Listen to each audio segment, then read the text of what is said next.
Hello everyone, welcome back to my channel.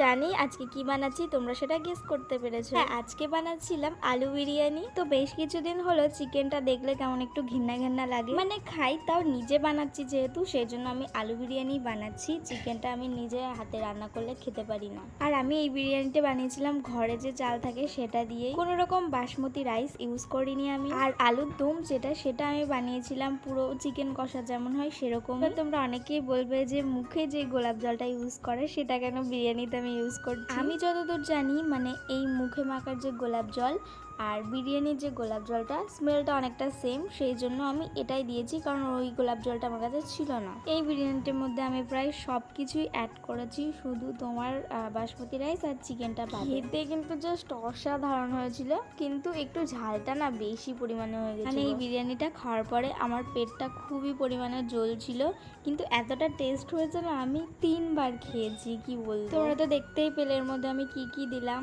তাই নতুন করে আর বললাম না কিছু। তো চলো এবার বিরিয়ানিটা কাটার পালা। দেখতে পাচ্ছ পুরো দোকানের মতো হয়েছে, তো তোমরাও কিন্তু ট্রাই করতে পারো। সো চলো আজকের মতন টাটা।